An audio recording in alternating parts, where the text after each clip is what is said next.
بڑے ہی درد کے ساتھ بتا رہے تھے اور پکار کے رہے تھے. 16 سال تک ساتھ کی آواز لگاتے رہے اور بالآخر آج وہ تھے. آئیے ہمارے پروگرام کو ہم آگے بڑھاتے ہیں. جامعہ ابوالحسن کے وہ دل دوز اور المناک انسانیت شرمسار ہوئی تھی اور اس ملک کی جمہوریت کی پیشانی پر قلم کا ایک ٹیکا لگ گیا تھا. شب برات کے مقدس شب کی آمد تھی اور اسی دن جمعہ کی نماز کے بعد جمعہ کی نماز کے عین وقت قبرستان کی اس عظیم مسجد کے اندر اس کے گیٹ کے پاس بم بلاسٹ ہوتا ہے اور اس بم بلاسٹ کے نتیجے میں 31 شہداء اپنی جانوں کا نذرانہ پیش کرتے ہیں. مالیگاؤں شہر والوں کے لیے پہلی مرتبہ ایسے سانحے کا سامنا ہوا تھا. لوگوں کی چیخیں نکل گئی اور انصاف پسند لوگ میدان میں آ گئے کہ ایسی گھناؤنی حرکت کس کی ہو سکتی ہے. مسجد اللہ کا گھر اور قبرستان وہ جگہ ہوتی ہے جہاں لوگ اس دنیا سے رخصت ہو جانے والے اپنے عزیزوں کو آ کر دفن کرتے ہیں. چیخیں نکل جائیں اور جانیں نکل جائیں اور خون سے زمین لالہزار ہو جائے. ایسی حرکت کس ہوئی اور پھر 2 سال کے بعد 2008 میں دوبارہ اسی شبہ کہ جس قوم کو ٹارگٹ اور نشانہ بنایا گیا تھا, جس قوم کے نوجوانوں کی جانیں ضائع ہوئی تھی, عورتیں بیوہ ہوئی تھی, بچے یتیم ہوئے تھے, اسی قوم اٹھنا شروع ہوئے اور مجرمین سامنے آنا شروع ہوئے اور پھر ATS کی ٹیم اور تحقیقاتی ٹیم کے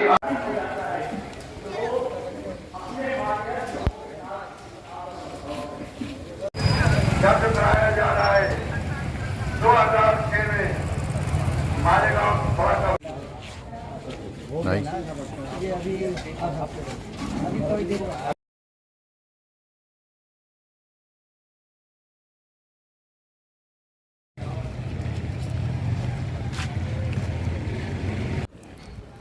آج کا دھرنا یہ بڑے قبرستان میں احمدیہ مسجد کے سامنے کل جماعتی تنظیم کی طرف سے جو دیا گیا, یہ اس انصاف کے مطالبے کے لیے تھا کہ 16 سال پہلے جو اسی مسجد میں شب برات کے موقع پر جو بم بلاسٹ ہوا, جس میں 31 جانیں شہید ہوئیں اور بہت سارے لوگ زخمی ہوئے, اور اس کے بعد پھر یہ ہوا کہ انتظامیہ نے اس کا الزام بھی مسلمانوں ہی کے کچھ لوگوں پر عائد کرنے کی کوشش کی, جسے ہم لوگوں نے محسوس کیا اور ہم نے یہ سمجھا کہ یہ ہمارے اندر اختلاف اور درار پیدا کرنے کی کوشش ہے.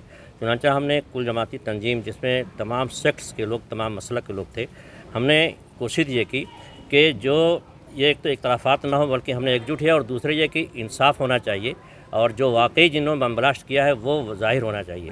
شروع دن ہم نے کوشش کی نہ صرف یہ کہ مقامی انتظامیہ سے لے کر کے ریاستی حکومت بلکہ حکومت ہند, ہم نے دہلی تک اس وقت منموہن سنگھ وزیر اعظم تھے, ان سے بھی ملاقات کی, سونیا گاندھی سے ملاقات کی, اور اس میں ہم نے بات کو رکھا واضح طور پر کہ چونکہ یہ بم بلاسٹ مسلمانوں کے ذریعے نہیں ہو سکتا کیونکہ مسجد کے سامنے قبرستان میں ہوا اور مسلمان شہید ہوئے ہیں.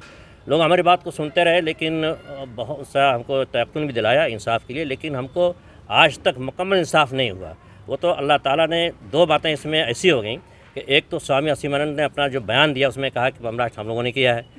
دوسری بات یہ کہ ہیمنت کرکرے صاحب نے اپنے انویسٹیگیشن میں ثبوت کے ساتھ یہ بتایا کہ اس میں ابھینو بھارت کے لوگ جو ہیں ملوث ہیں. تو اب ہم اس کے بعد حکومت اتنے سب پروف کے سامنے آ جانے کے بعد بھی حکومت کا فرض یہ تھا کہ وہ ان جو مجرم ہیں ان کو جیل کے اندر ڈالتی اور یہ جو معصوم تھے ان کو باعزت بری کرتی, نہ صرف ضمانت, اور جو شہداء تھے ان کو جو ہے وہ معاوضہ دیتی. انہی مطالبات کو لے کر کے جسے ہم انصاف کا نام دیتے ہیں, ہم نے آج یہ دھرنا دیا ہے اور ہماری یہ جدوجہد جب تک انصاف نہیں ملے گا اس وقت ہماری جاری رہے گی. دھماکے کی 16ویں برسی ہے, جو جیلی ہیں جیل کے سلاخوں کے پیچھے, وہ آج انصاف کے لیے آپ کیا کہیں؟ देखिए, आज 16 बरस हो गए। आप और हम सब जानते हैं कि पूरी तरह इंसाफ हमें नहीं मिला है। सबसे पहले तो हुकूमत 2011 में हमको ज़मानत मिलती है रसीमानंद के बयान के बाद।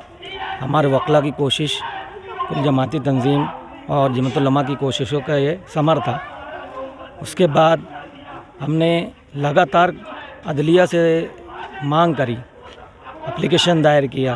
2016 में हमको केस से डिस्चार्ज हुआ। उसके बाद NIA की शक्लों में एक तहकीकाती एजेंसी सेंट्रल हुकूमत ने कायम करी और NIA ने असल लोगों को गिरफ़्तार किया।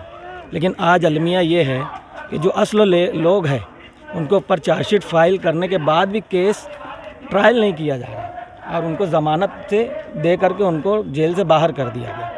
तो 16 साल होने के बाद भी जो इसमें शहीद हुए, इस हादसे में जो शहीद हुए, 37 जानें जो गई, उनको इंसाफ नहीं मिला। और जो हम जैसे बेगुनाह गिरफ़्तार हुए थे उन लोगों को भी मुकम्मल इंसाफ नहीं मिला है। अदलिया नीचे की कोर्ट ने हमको डिस्चार्ज किया। हुकूमत, ATS और दीगर एजेंसियां हाई कोर्ट में हमारे ख़िलाफ़ अपील में चली गई है और हाई कोर्ट में भी मामला पेंडिंग पड़े हुए हैं। कभी लॉकडाउन के मामला की वजह से, दीगर मामला की वजह से पेंडिंग में पड़े हुए, कोई मतलब सुनवाई नहीं हो रही है और इंसाफ अधूरा वैसे ही लटका हुआ है। इस तौर से मालेगांव शहर में किस तरह से मनाई जाती है? बिस्मिल्लाहिर्रहमानिर्रहीम। शब बारात जो है वो हम सब के आका व मौला नबी करीम सल्लल्लाहु अलैहि वसल्लम 15वीं शब को अम्मा आयशा सिद्दीक़ा रदी अल्लाह ताला अन्हा के घर पर आराम फरमा रहे थे। अम्मा आयशा सिद्दीक़ा रदी अल्लाह ताला अन्हा की जब आँख खुली तो आप सल्लल्लाहु अलैहि वसल्लम मकान में मौजूद नहीं थे। अम्मा आयशा सिद्दीक़ा उन्हें तलाश करने के लिए गई तो उन्हें जो मदीना मुनव्वरा का सबसे अजीम और पूरी दुनिया का सबसे अजीम कब्रस्तान है जन्नतुल बकी, उसमें आप सल्लल्लाहु अलैहि वसल्लम को देखा। तो आप सल्लल्लाहु अलैहि वसल्लम से पूछा कि या रसूल अल्लाह, आप इतनी रात को कब्रस्तान क्यों गए थे? तो आका ने फरमाया कि आज 15वीं शब है और 15वीं शब की रात में जो भी बंदा अपने मरहूमीन माँ बाप के लिए, अपने अकरबा के लिए, तमाम मुसलमानों के लिए और जो भी दुआ मांगता है वो आज की रात में अल्लाह ताला कबूल फरमाता है। और आज 15वीं शब को मगरिब की नमाज से फजर तुलू होने तक अल्लाह ताला की रहमत जो है ख़ास ज़मीन की तरफ तजल्ली फरमाती है और अपने बंदों की फरियाद को सुनी जाती है।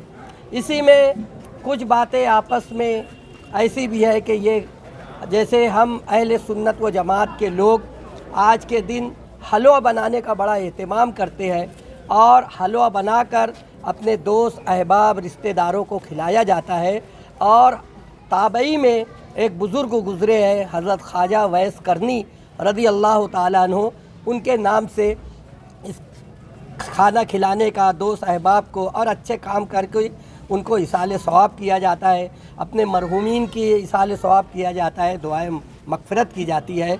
और ये आप सल्लल्लाहु अलैहि वसल्लम का इरशाद मुबारक है, इसलिए हम सब लोग इस पर अमल करते हैं। और मालेगांव में मैं जब से होश संभाला हूँ देखता हूँ कि शायद पूरे हिंदुस्तान में क्या पूरी दुनिया में इस तरह के कोई भी त्यौहार यहाँ लगता ही नहीं है कि कुछ हमारा मसलकी इख्तिलाफ है, बल्कि आज के दिन ऐसा लगता है कि पूरे मालेगांव के मुसलमान वो सिर्फ़ एक मकतबे फ़िक्र के मानने वाले हैं और हत्तल इम्कान 99% मुसलमान कब्रस्तानों में अपने बुज़ुर्गों की, अपनी असलाफ की कब्र की ज़ियारत करता है, उनके लिए दुआएं मग़फ़िरत करता है और पूरी उम्मत के लिए दुआएं मग़फ़िरत की जाती है। आज के दिन हम भी दुआ करते हैं कि अल्लाह ताला हमारे हिंदुस्तान को अमन व सुकून, भाईचारगी का और तमाम मज़हब के लोगों को साथ मिलकर चलने वाला मुल्क बना दे।